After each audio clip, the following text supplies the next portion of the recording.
Hello guys, मेरा नाम निधि है और आज हम डिस्कस करने वाले हैं अल्जाइमर्स डिसीज़ के बारे में। इस डिसीज़ में हम पढ़ेंगे definition of Alzheimer's disease, type of Alzheimer's disease, causes क्या है, इसके साइन एंड सिम्टम्स क्या है, डायग्नोसिस क्या है और इसका प्रॉपर मैनेजमेंट क्या है। तो आइए वीडियो को शुरू करते हैं। सबसे पहले हम इसमें पढ़ेंगे अल्जाइमर्स डिसीज़ की डेफिनीशन। तो डेफिनेशन क्या है अल्जाइमर डिसीज़ की? A progressive neurodegenerative disorder characterized by a loss of function and death of nerve cell in several areas of a brain।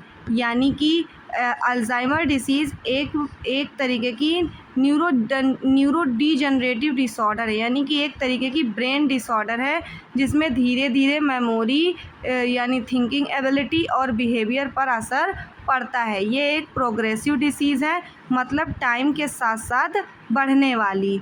ज़्यादातर ये मतलब कि बड़े लोगों को होती, जो कि 65 से प्लस एज के होते हैं, या फिर लेकिन कभी कभी अर्ली ऑनसेट अल्जाइमर भी होता है जो 40 से 50 के एज में स्टार्ट हो सकती है।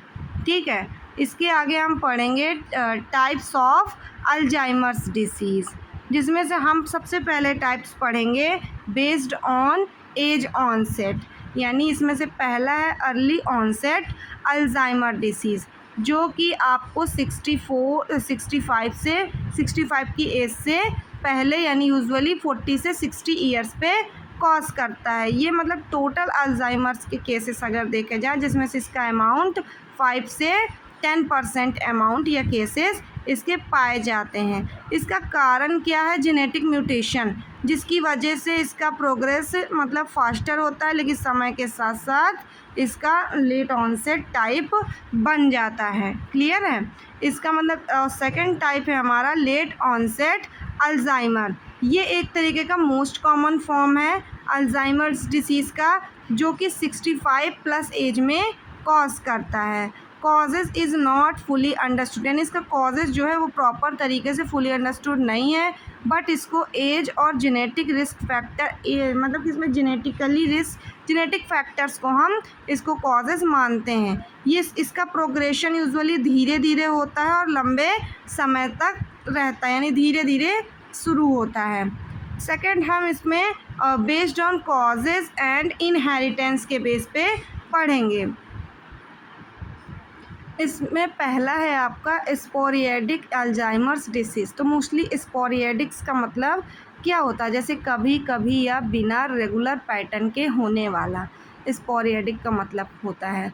तो इसमें मतलब कि हम क्या पढ़ेंगे कि ये सबसे कॉमन टाइप है और ये 65 प्लस एज वाले लोगों में होता है, किसी एक क्लियर रीज़न या जीन म्यूटेशन की वजह से नहीं होता है। इसका मतलब है कि ये अचानक और बिना किसी स्ट्रॉन्ग फैमिली के भी हो सकता है। ठीक है, यानी कि जैसे कि इसमें दिया गया एज है, लाइफस्टाइल है और जेनेटिक रिस्क फैक्टर इसके का कॉम्बिनेशन इसके कॉजेज़ दिए गए हैं, लेकिन ये फैमिली हिस्ट्री के बिना भी हो सकता है। कोई स्पेसिफिक जेनेटिक कॉज जैसे अर्ली ऑनसेट अल्जाइमर डिसीज़ में होता है, यूजुअली इसमें नहीं होता है। इसके रिस्क फैक्टर अलग अलग भी हो सकते हैं, जैसे एज, लाइफस्टाइल या एनवायरनमेंट। क्लियर है? नेक्स्ट हम पढ़ेंगे familiar Alzheimer's disease. Familiar Alzheimer's disease rare होती है, इसका चांस 1% केसेस से होता है। ये मतलब जब हमारा ऑटोसोमल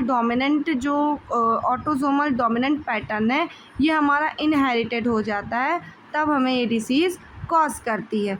ये यूजुअली अर्ली ऑनसेट यानी 65 एज से पहले हो जाती है। थर्ड, हम पढ़ेंगे बेस्ड ऑन प्रोग्रेशन के बेस पे अल्जाइमर्स डिसीज़ के कितने टाइप हैं।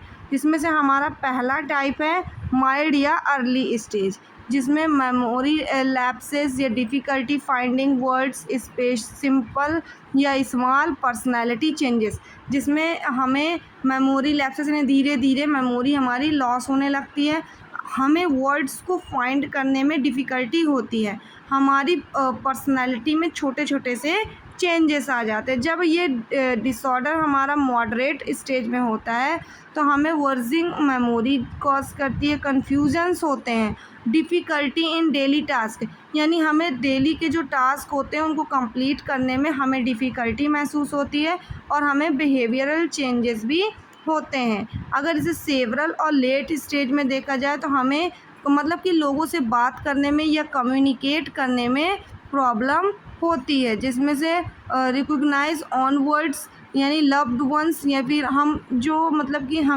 हम किससे बात करना चाहते हैं, कौन अपना है कौन पराया है, हम किसे ज़्यादा पसंद करते हैं या कम पसंद करते हैं, ये सारी चीज़ें हम भूल जाते हैं और हम अपनी परफॉर्म बेसिक सेल्फ केयर और अपनी बेसिक सेल्फ केयर्स को परफॉर्म करते हैं। और कभी कभी तो ऐसा होता है कि हमने जो काम किया हुआ होता है हमें थोड़ी देर बाद वो भी याद नहीं रहता।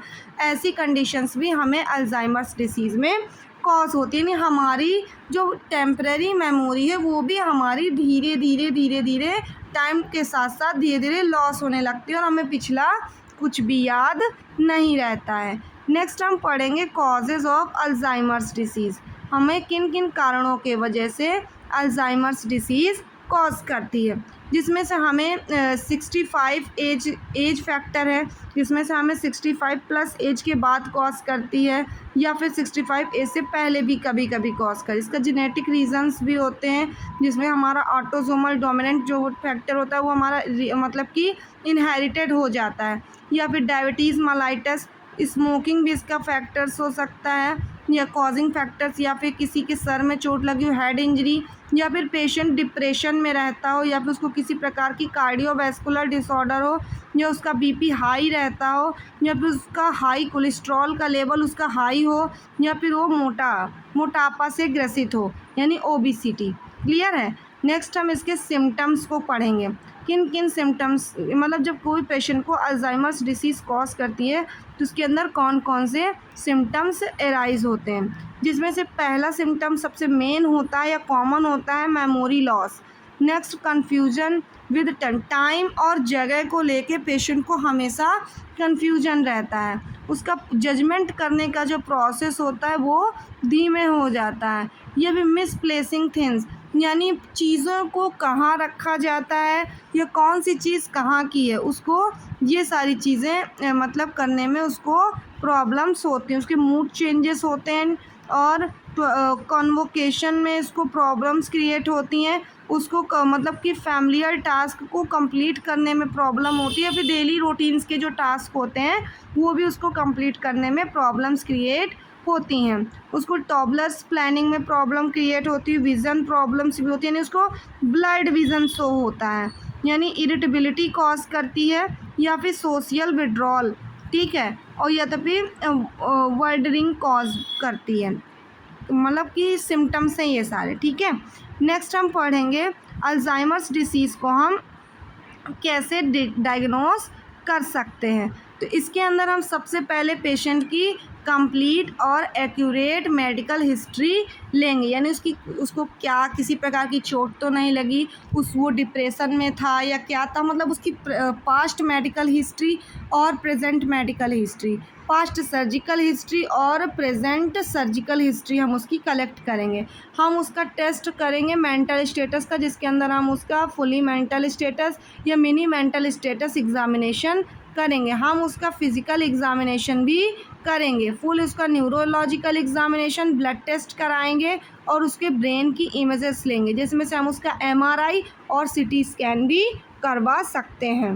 नेक्स्ट हम पढ़ेंगे प्रिवेंशंस क्या हैं अल्जाइमर्स डिसीज़ के। इसमें हमारे क्या क्या प्रिवेंशंस हो सकते हैं। There is no proven preventing for Alzheimer's but maintaining a good healthy lifestyle decreases the risk of Alzheimer's, यानी कि ये मतलब कि प्रूव नहीं है इसके प्रिवेंशन कि अल्जाइमर डिसीज़ प्रॉपरली कभी भी ट्रीट नहीं हो सकता है, लेकिन हम अच्छी लाइफस्टाइल या हेल्दी लाइफ पैटर्न्स के कारण इसके रिस्क फैक्टर्स को कम कर सकते हैं, जिसमें से हमारे कुछ रिस्क फैक्टर हैं, या फिर हम हेल्दी वेट मेंटेन करके रखते हैं, या फिर हम अपने ब्लड प्रेशर्स को कंट्रोल करके रखते हैं, ब्लड शुगर लेवल्स को कंट्रोल करके रखते हैं, फिज़िकली और मेंटली एक्टिव रहने की हम कोशिश करते हैं। अगर हम अल्कोहल इनटेक करते हैं तो हम अल्कोहल को अवॉइड करने की कोशिश करते हैं। हम प्रॉपर 8 घंटे की स्लीप कंज्यूम करते हैं। हम अगर टोबैको का यूज़ करते हैं तो हम टोबैको को भी अवॉइड करते हैं, या फिर हम हेड इंजरीज से खुद को बचाते हैं। यानी हम मतलब किसी भी प्रकार का हमें विदाउट प्रिस्क्रिप्शन ड्रग्स अगर हम यूज़ कर रहे हैं तो हमें वो सारी ड्रग्स को अवॉइड करना पड़ता है। नेक्स्ट हम पढ़ेंगे अनदर प्रिवेंशन, जिसमें हमें प्रॉपर बैलेंस डाइट लेनी पड़ती है, जिसमें हमें फिज़िकली एक्टिव और एनारोबिक एक्सरसाइज को करना पड़ता है। अगर हमें हाई बीपी है तो बीपी को कम करना है, कोलेस्ट्रॉल है तो कोलेस्ट्रॉल को कंट्रोल करना है, और डायबिटीज़ मेलाइटस है, अगर डायबिटीज़ की बीमारी है तो हमें डायबिटीज़ को भी कंट्रोल करना है। हमें अपने खुद की मेंटल हेल्थ को भी हेल्दी रखना नहीं। हमें अगर डिप्रेशन हो रहा है, किसी प्रकार का स्ट्रेस नहीं लेना है, खुद को खुश रखना है किसी भी तरीके से, और हमें कॉग्निटिव और मेमोरी स्किल्स का यूज़ करना है, और अवॉइड स्मोकिंग। जब हमें ये बीमारी कॉज करती है तो हमें अपने फैमिली मेम्बर्स के साथ बताना होता है। हम चीज़ों को ज़्यादातर याद करने की कोशिश करते हैं कि या फिर उनको भूलने की कोशिश नहीं करते, मतलब उनको ज़्यादातर याद करने की कोशिश करते हैं, या फिर बार बार हम उसको रिवाइज़ करने की कोशिश करते हैं जिससे कि हमें वो चीज़ें रिकॉल रहें। तो आज के वीडियो में बस इतना ही। आज के वीडियो में हमने देखा कि अल्जाइमर्स डिसीज़ क्या होती है और उसका पूरा causes, sign and symptom properly हमने पढ़ा। तो थैंक यू। अगर आपको ये वीडियो पसंद आई हो तो चैनल को लाइक करें, सब्सक्राइब करें और बेल आइकन को प्रेस करें। Thank you.